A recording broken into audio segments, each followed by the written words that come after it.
Alright, so got another package today. Nice big heavy.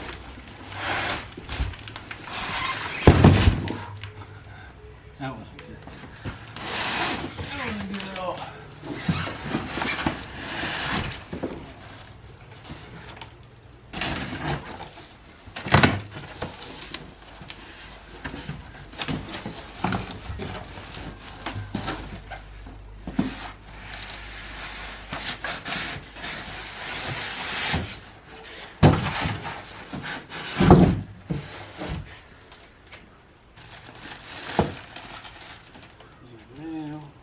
Board, spark plug, fuel line, toolkit, funnel,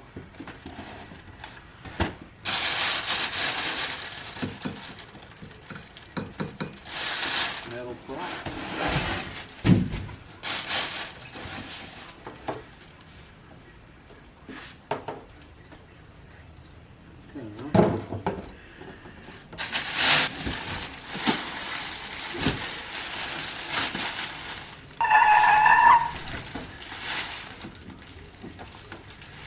It's not good.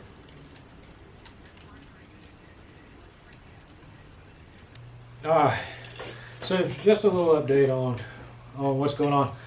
Normally, this time of year, my business would be pretty much dead. We've died off. Spring is insane. It's horrible. But normally by now, everybody's on vacation, and then we go from that to kind of back to school, so it pretty much dies off. Normally now I would have time to work on the boat and actually try to like maybe get it to the water and stuff like that. But this year that's not happening. I still have a waiting list. I've been going for 4 months straight without a day off, nonstop, period.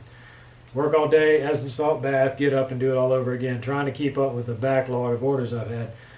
Extremely thankful, but it's been rough. Right now, I'm not the only one apparently busy. Lowe's is having a horrible time getting lumber and the roofing that I use. The last couple of days I've currently run myself completely out of lumber. I don't have anything to work with.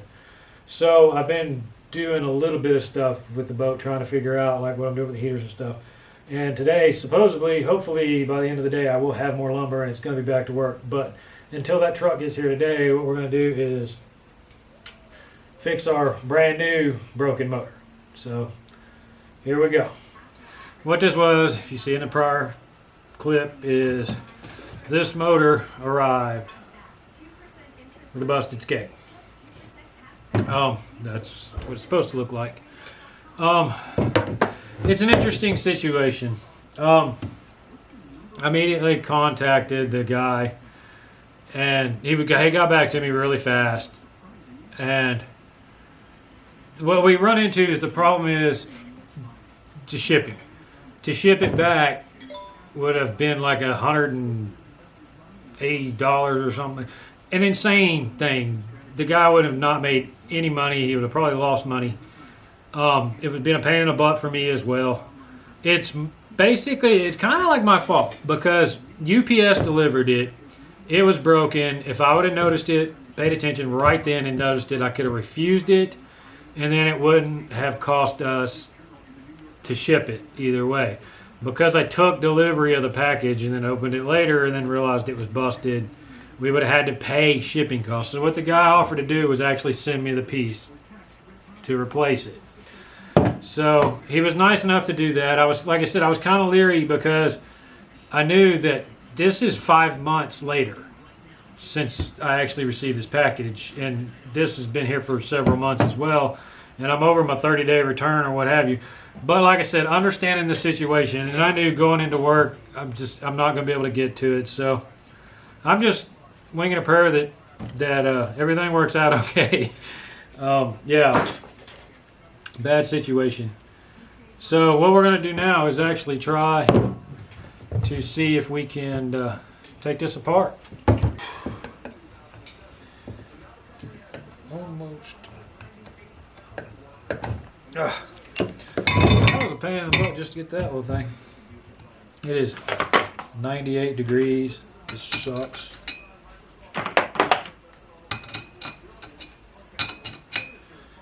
So to get the prop off, it's 17 millimeter.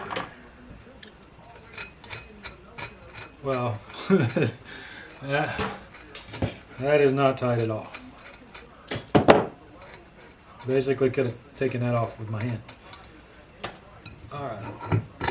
So when we pull the prop off, we got the nut. There's a little washer. And then that's that. So the next thing we're going to do is pull this, which is a 10 millimeter. The dreaded 10 millimeter. If you've ever worked on a metric Chevy race car, it's 10 millimeter life, and you can't ever find it.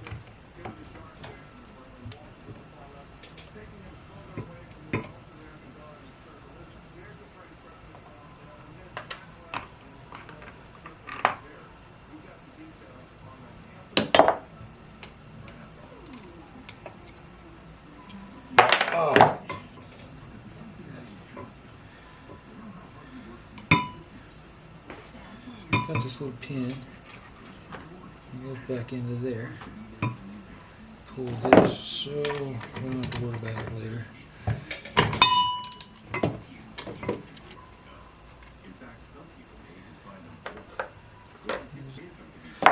So now we start on this top. A little anoid there. Little pump. There is a Phillips over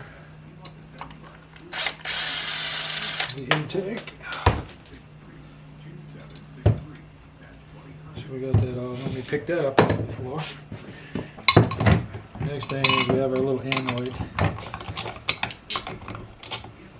I'll go ahead and get everything off.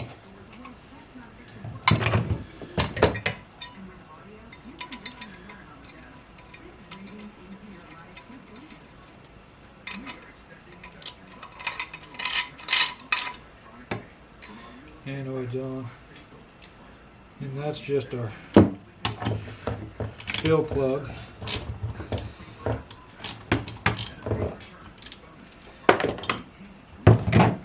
Fill plug. You pull it out, and then there's a little washer in there as well. Put the little washer back on. The reason I'm doing this is because I just don't want to lose the pieces. I'm just going to lightly thread that in. I can tell you this, everything inside here is well lubed. My hands are so slick right now.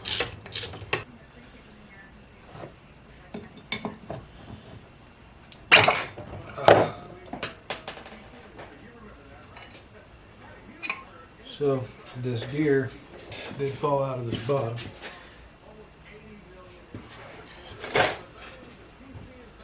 So that gear goes right there. There's our gear.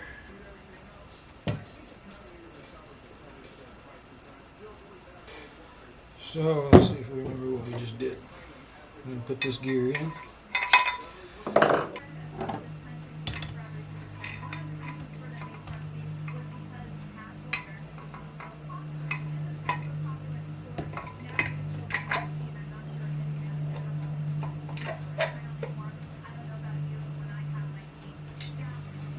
That's back on.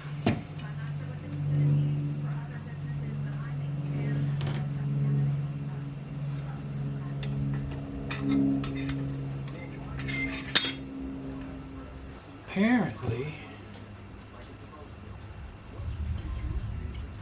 this is a rubber seal we need to get out of here.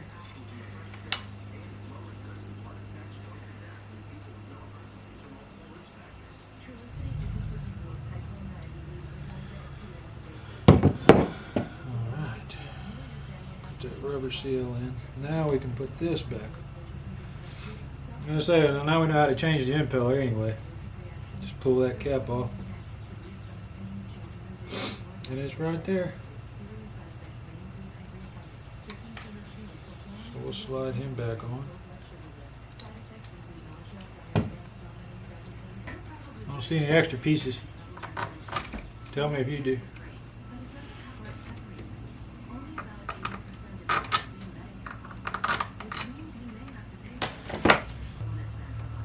One thing I've learned working on everything, but a lot of with this Chinese stuff, is be very careful not to cross thread things. I put a board kit into a scooter once and crossed, it was a nightmare.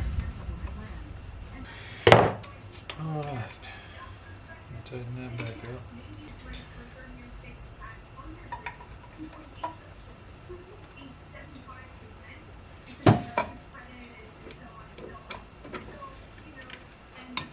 This is kind of spring loaded, so you don't want to tighten one side too much before you tighten the other. It's kind of spring loaded in. So you do a little bit and a little bit, a little bit.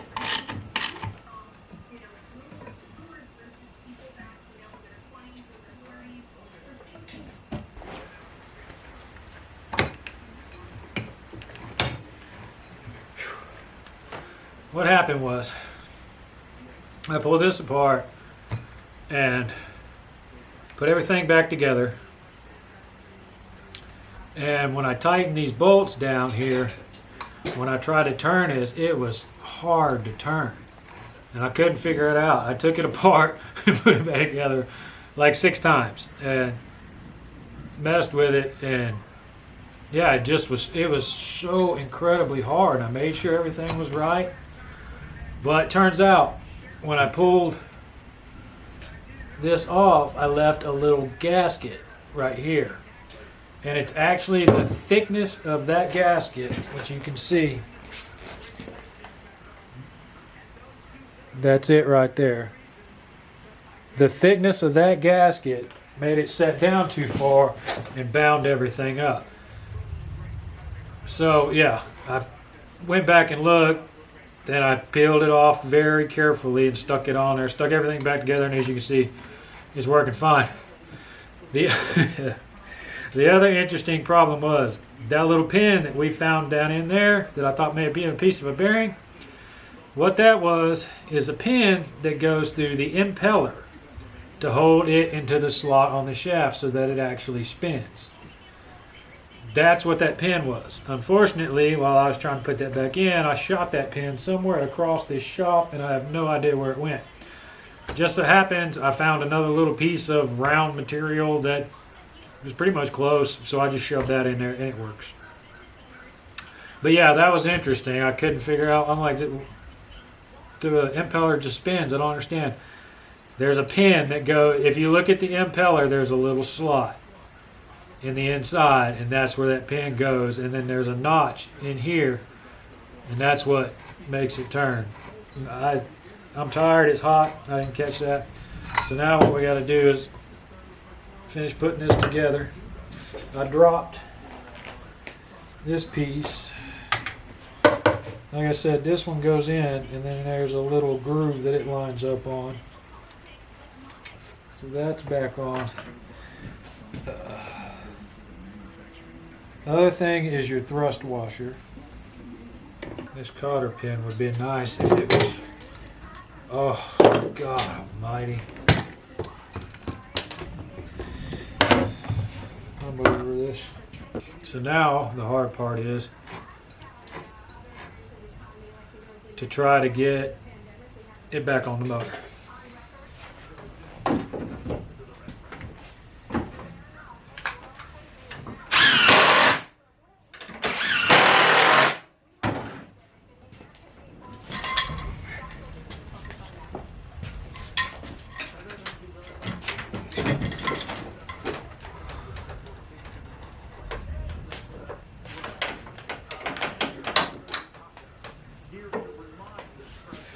So,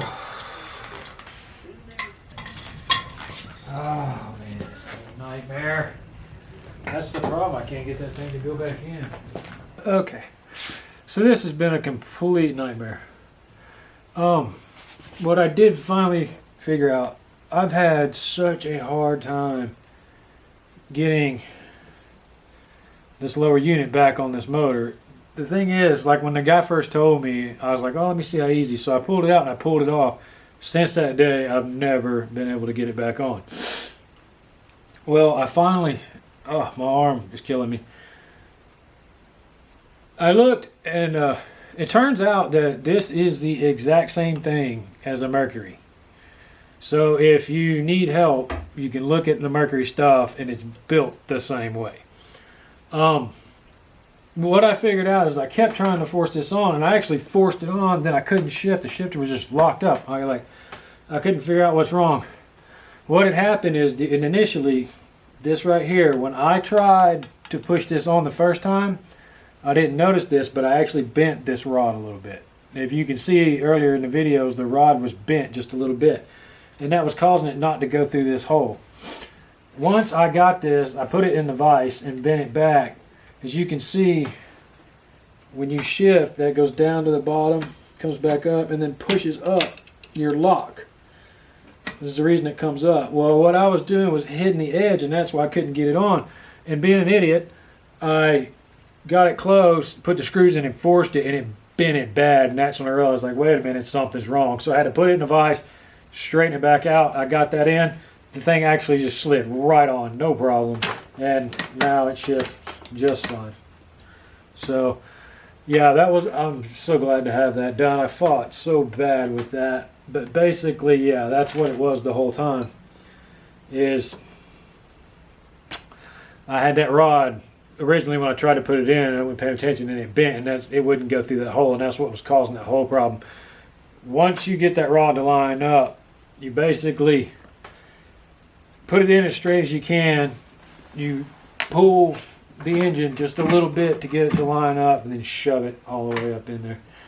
But it's really not that bad. So if you ever need to change the impeller, pay attention to that rod right here, that you don't bend it trying to put it back through this little bitty hole. But overall, fairly easy.